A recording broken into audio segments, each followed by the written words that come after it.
Yes, nongeye kugwa ikaze ukurikiye CC Free TV. Niba utarakanda subscribe kuri channel, iki nicyo giye kugira ngo hanzu ikande, kubera ko ino channel mbere kugeza amakuru mashyashya y'imyidagaduro entertainment, amakuru y'abastari muri muzika, amakuru y'abastari muri cinema, ahantu hose amakuru yose nta handi wayasanga usibye hano kuri CC Free TV. Wowe icyo usabwa no gukanda subscribe, tukakanda nako kazogera kari ku ruhande notification kugira ngo amakuru yose tuzayadushyiraho uzajye tuyabona gatanu kuri gatanu tukiyashyiraho. Kuri uyu munsi rero tugiye kuvuga ku basore babiri bakiri bato ariko bamaze kubaka izina rikomeye cyane hano mu gihugu cy'u Rwanda. Abo nta bandi ni uwitwa Kanyabugande Olivier, abenshi muzi ku izina rya Nyakso, undi nawe akitwa Shema muzi cyane ku izina rya Patino. Aba basore rero ni abasore bakina comedy, ni abasore batangiye gukina comedy bakiri bato, ni abasore batangiye gukina comedy mu mwaka wa 2016 ariko baje kuba bamamara mu mwaka wa 2018 nibwo batangiye kwamamara aba basore cyangwa se kumenyekana. Aba basore bagiye bakina comedy nyinshi mwagiye mukunda. Aba basore bakoreye amacano menshi. Bwa mbere bakinaga comedy bazinyuza kuri channel yitwa Nyakso Comedy, nyuma baza kuvaho bajya gukinira channel yitwa Kasuku Media, akaba ariho bazajya banyuza comedy zabo. Nyuma rero aba basore baje kugira gutya baratandukana, Shema Patino ajyukwe ndetse n'uyu Nyakso nawe ajya gukora ku giti cye. Uyu nguyu rero Nyakso yaje kuba ajya gukorera channel yitwa Afrimax, ubu comedy ze niho zinyura. Shema Patino rero nawe yagiye creatinga channel ye, ubu afite channel ye yitwa Shema Patino. Impamvu ndi kubabwira ibi ngibi byaza channel nuko arizo zibinjiriza n'amafaranga. Tugiye kureba imitungo yabo, amafaranga nta handi bayakura ni kuri aya macano yabo. Muri iyi video rero turaza kureba amafaranga yinjizwa na channel ya Shema Patino, ndetse tuze kureba n'amafaranga yinjizwa na Afrimax ariyo uyu musore Nyakso akorera. Nyuma nibwo ndaza kubabwira noneho n'amafaranga uyu musore Nyakso ahembwa. Mbere yuko rero tureba imitungo y'aba basore, reka tubanze turebe iyi video yerekana amafaranga yinjizwa n'izi channel, nyuma yaho tutagaruka nkwereka imitungo yabo. Shema Patino rero afite channel ye bwite yafunguye mu mwaka wa 2018. ni channel yahaye location yo muri Amerika. Video zose ziriho zimaze kugira views 11 zirenga.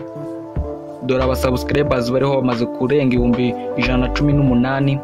Video zose ziriho zimaze kurenga video 70. Ikindi wamenya kuri channel ya Shema Patino rero ni channel yahawe total grade ya B. Iyi channel ya Shema Patino ni channel ishobora kwinjiza aba subscribers 22,500 mu gihe kingana n'iminsi 30 ubwo n'ukwezi. Ikindi wamenya kuri iyi channel ya Shema Patino ni mbere yuko tugera ku mafaranga imwinjiriza, ni channel ishobora kwinjiza views 3,000,000 n'izindi zirenga mu gihe cy'iminsi 30. Twihuse rero reka tugiye kureba icyatuzanye, ari ukureba amafaranga iyi channel ya Shema Patino imwinjiriza ku munsi, ku cyumweru ndetse no ku kwezi. Iyi channel ya Shema Patino rero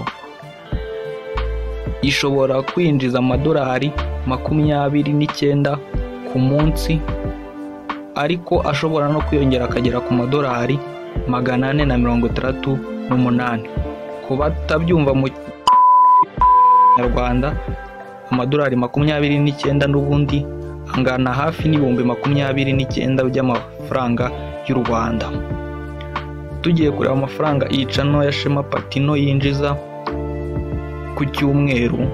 Iyi channel ya Shema Patino yinjiza amadolari 205, aho ni ku cyumweru, ariko ashobora kwiyongera akagera ku madolari 3,300.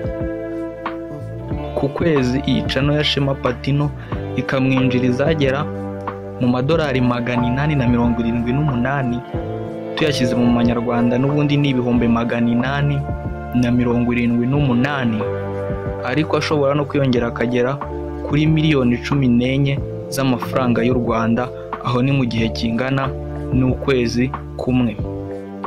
Iyi channel ya Shema Patino rero ngira ngo murabibona ko ari channel yinjiza amafaranga menshi, ari nayo imuhaye amafaranga yose afite. Twihuse rero reka turebe channel Nyagiso akorera, ari nayo imuhemba nubwo atari, ariko ni channel ya boss we yitwa Afrimax TV. Iyi ni channel yafunguwe nayo mu mwaka wa 2018, ihabwa kategori y'abaturage. Iyi channel yaje kubihabwa location ya USA, nayo yahawe location yo muri Amerika. Video zose ziriho zimaze kugira views miliyoni 200 n'izindi zirenga. Imaze kugeza abasubscribers yenda kugira miliyoni. Mbibutsa ko mu minsi ishize Afrimax English nayo ya yuwitwa Nameless Campus yo yamaze kugeza abasubscribers miliyoni. Iyi nayo irabura bakeya kugira ngo yuzuze abasubscribers miliyoni. Imaze kugeza abasubscribers 871. Video zose ziriho ni video 2308. Ubu no guhera kano kanya igihe twakoraga iyi video izo zari ziriho. Iyi channel ya Afrimax TV rero nayo yahawe total grade ya B+. Ikindi wamenya kuri iyi channel ya Afrimax TV, ni channel ishobora kwinjiza abasubscribers 25,000 mu gihe kingana n'ukwezi kumwe. Iyi channel ya Afrimax TV ku kwezi ishobora kwinjiza views miliyoni 7 n'izindi zirenga. Twihuse rero reka twigire kureba icyatuzanya ari cyo kureba amafaranga yinjiza ku munsi, ku cyumweru ndetse no ku kwezi. Nibwo none ndaza guhita nkubwira nayo Nyagiso ahembwa.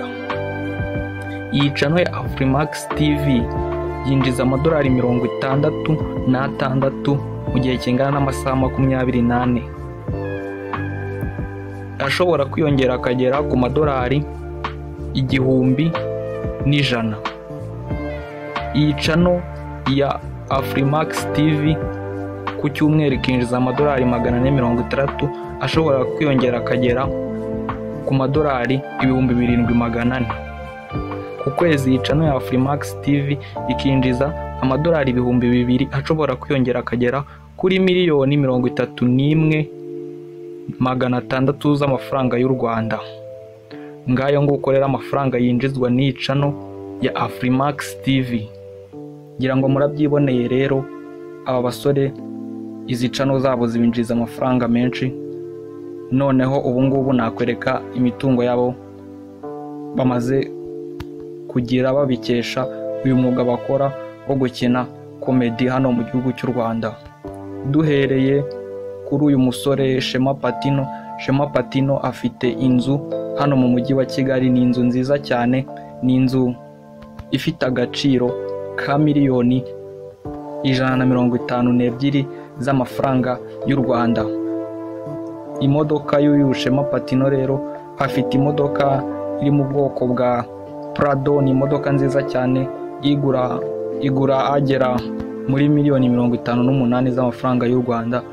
Tugiye kureba rero imitungo y'uyu Kanyabugande Olivier. Rero Kanyabugande Olivier muzi ku izina rya Nyagiso, afite nawe inzu nziza cyane hano mu mujyi wa Kigali. Ni inzu ifite agaciro ka miliyoni 177 z'amafaranga y'u Rwanda. Tugiye kureba rero imodoka y'uyu musore Kanyabugande Olivier, ni imodoka nayo nziza cyane iri mu bwoko bwa Land Cruiser. Imodoka nayo igura agera muri miliyoni 63 z'amafaranga y'u Rwanda. Ngira ngo murabyiboneye rero, abasore bamaze gukizwa uyu mwuga bakora wo gukina comedy. Nkwibutsa aho utarakanda subscribe kuri ino channel, iki nicyo gihe kugira ngo hanzuye kandi kubera ko ino channel ya mbere kugezaho amakuru mashyashya y'imyidagaduro, entertainment yo mu Rwanda utasanga ahandi. Ngiye wumvaga na Kalisa CC, this is CC Free TV. Ciao.